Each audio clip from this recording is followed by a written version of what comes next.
Alright, welcome back to my YouTube channel, Live Andy's Vlog.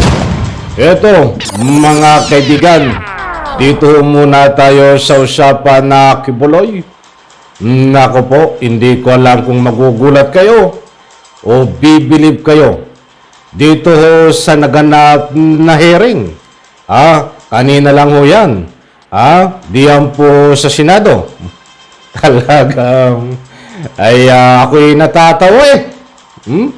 Alam niyo, gusto ko pong ibahagi sa inyo at bigyan ho ng kaunting komentaryo itong naganap ho na hearing tungkol dito na nag-file ng resolusyon itong si Robin Padilla na imbestigahan itong overkill di umano.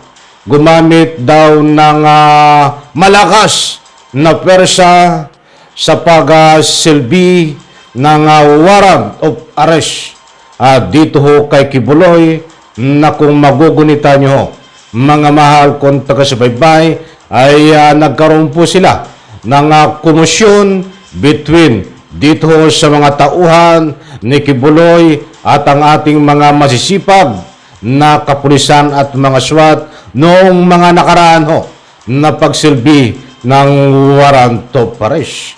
Kinu-question ho. Kinu-question ng malaki ni Robin Padilla. Kinu-question din po ni Bato. At iba pa niyang makasamang senador na kampi ni Kibuloy. Hindi daw ho dapat ganun yun. Masyadong overkill. At siyempre, kinu-question siyempre nitong abogado ni Kibuloy at itong kanilang mga tagasunod ni Kibuloy. Nako po. Ang nakakatawa mga kaibigan, naganap po ang hearing kanina. Nandiyan si Robin Padilla, nandiyan si Bongo, nandiyan si Bato, siya ang chairman ng committee ho. At inimbitahan ng mga resource person itong executive secretary ng KOJC, nandun din po, at ilang abogado, at siyempre ang ating hepe ng hanay ng kapulisan, PNP chief, na itong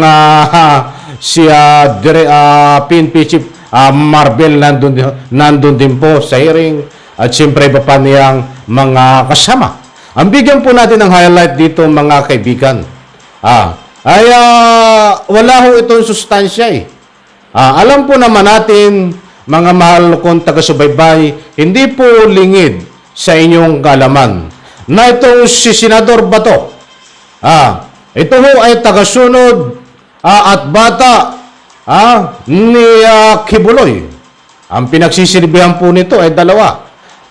Mas lamang ho ang pagsisilbi nito diyan ho kay Kibuloy bilang isang senador.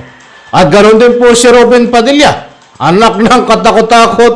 Ito po ay ang pinagsisilbihan din ay si Kibuloy. At nandun din ho si Bongo na ang pinagsisilbihan din po bilang senador ay itong si Kibuloy. Ano pa ang aasahan natin dito sa hearing na ito? Anak ng katakot-takot. Di po ba? Mga mahal kong taga-subaybay, nandiyan na po lahat. Itong mga bata ni Kibuloy, na ika nga po ay may utang na loob kay Kibuloy, na nagbabayad ng utang. Mga kaibigan, ba't ang problema ho, mga mahal kong taga-subaybay, ang sabi ko nga, magandang kaugalian, napakagandang kaugalian, na tayong mga Pilipino ay nagkakaroon po ng kusang loob na nagbabayad ng utang. Isang kultura ho na napakaganda yan. And relation, bakit ko po nabanggit mga mahal kung taga-subaybay itong tinatawag na magandang kagwalian, ang bayad utang? Ang nangyayari ho dito kay Senador Bato at dito kay Robin Padilla at iba pa niyang kasama, nandiyan din si Bongo. Ito po ay nangyayari kaya ho nagagawa ho nila na itong kanilang hearing diyan sa Senado. Kung i-rate po natin sa isang pagkain ay napakasustansya pa ng bagoong na ulam kaysa dito sa pinagagawa ho nila na hearing diyan sa Senado. Walang sustansya po. Kaya't mga kaibigan, sa pamamagitan po ng utang na loob, itong mga senador na ito na nandiyan po sa hearing, ay kinumpormiso ang kanilang pwesto sa gobyerno na hinalalo ng taong bayan na dapat maglingkod sa ating Republika ng Pilipinas ng tunay at tapat. Ngayon po ang nangyayari. Kaya nandyan ho sila sa hearing. Ang pwesto nila sa gobyerno na pinasusweldo sila ng taong bayan ay pangbayad utang na loob. Diyan ho kay Kibuloy. Ano na ang nangyari? Tama po ba mga kaibigan yon? Binuto kayo ng taong bayan? Tapos ngayon, sa pamamagitan ng pagkakaibigan nyo ni Kibuloy dahil sa mga nakaraang eleksyon, may utang na loob kayo. Itong kompormiso, kinokompormiso nyo ang pwesto sa gobyerno. Hindi ho maganda, mga kaibigan. Kaya huwag na po tayong umasa sa hearing na ito. Na ito ay magiging perho. Ang hearing na po ito na naganap diyan sa Senado kanina ay para ipagtanggol si Kibuloy. Anak ng katakot-takot kayo. Ang hearing na po na yan na nangyari kanina ay ginastusan ng taong bayan. Ginastusan ng taong bayan sa pamamagitan ng buwis. Pera ng taong bayan ang inuubos nyo, ginagamit diyan. Ikaw ako, mga mahal kong taga-subaybay, gumagastos tayo sa pamamagitan po ng ating mga buwis, ng mga tax. Diyan sa hearing na yan. Ba't alam niyo ang hearing na yan? Hindi po pakinabang, walang sustansya. Paano pa? Paano na? Sobrang natama na. Itong mga senador, itong mga nabanggit natin, Senador Bato, Robin Padilla, Bongo, at iba pa niya hong kasama na takapagtanggol ni Kibuloy na ginagamit ang Senado ho. Ginagamit ang Senado para lang sa pansariling interes ipagtanggol si Kibuloy. Sana ho mga kaibigan, alam ko ho, nagising na tayo sa katotohanan. Sana ho, itong mga nga po yung mga senador na ito, bigyan po natin ng leksyon. Bagamat yung iba ho ay re-electionist, tayo na po ang bahala at tumatol sa darating pong mga eleksyon. Marami na pong dahilan, marami na pong mga prueba, marami na pong mga ebidensya laban ho sa mga senador na ito na hindi ho nagsisilbi sa ating mga mamamayan na dapat po ang ginagawa nila. Bagkus, katulad nga ng nasabi ko, katulad ng hearing na ito, useless ho ito. Sabi ko nga, muli kong ulitin, ngiyahambing po natin ito. Sa isang ulam, ay mas masustansya pa po ang bagoong. Walang sustansya po ito.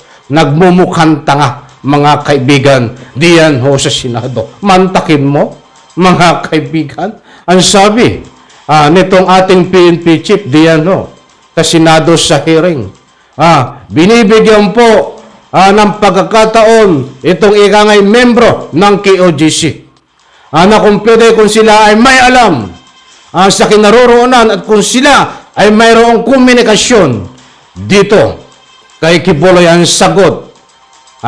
Ayun sabi ng ating PNP chief, himukin na pasukuin itong si Kibuloy. Sumuko sa mga alagad ng batas. Kinontra at hinarang ho nitong si Bato. Alam mo ang sabi ni Bato? Huwag ganyan. Huwag ganyan. Walang alam yung mga yan eh. Huwag mo sabihan sila ng ganon na pasukuin si Kibuloy. Dahil walang alam yung mga yan. Anak ng katakot-takot, lumalabas katuloy na protector ni Kibuloy, Senador Bato. Kahit hindi mo, sa pagkakataong ngayon, kahit hindi mo ipagtanggol si Kibuloy, matagal lang. Marami nagsasabi, marami. Nandiyan pa rin ang duda ng taong bayan na nagkakaroon ka rin ng kaunting proteksyon. Sabihin natin kaunti. Baka pag sinabi kong malaki, ay maguhulol ka ng iyak dyan. Baka ka umiyak ka, Bato. Mga kaibigan, mantakin mo yun. Ang PNP chief na nakarapatan po ng ating PNP chief, na sabihin sa mga membro ni Kibuloy na kung pwede himukin si Kibuloy na pasukuin sa autoridad. Hinarang ni Bato, muloy kong ulitin. Huwag ganon, hindi dapat ganon. Dahil walang alam yan. Imbes na makipagtulungan si Bato kanina diyan sa mga mungkahi at plataforma ng ating PNP chief na pasukuin si Kibuloy, kinontra pa. Kaya't lumalabas yung naisakang protector din. Si Senador Bato. Mga kaibigan, marami po nangyari. Diyan sa Senado sa hearing na sila ho mismo ang napahiya. Walang alam sila dyan yung mga hearing ho nila, walang kasustansya. Mga kaibigan. Naku po, nabitin na ako. Ang dami ko pa dapat bigyan dito ng kaunting komento. Subalit wala na po tayong oras. Mga mahal kong taga-subaybay. Yun lang po muna ang ating latest update dito sa naganap na hearing. Diyan po sa Senado na wala pong ibang naganap na ginamit ho nitong mga senador na ito. Ang ipagtanggol si Kibuloy ho, ba't hindi ho nakalusot?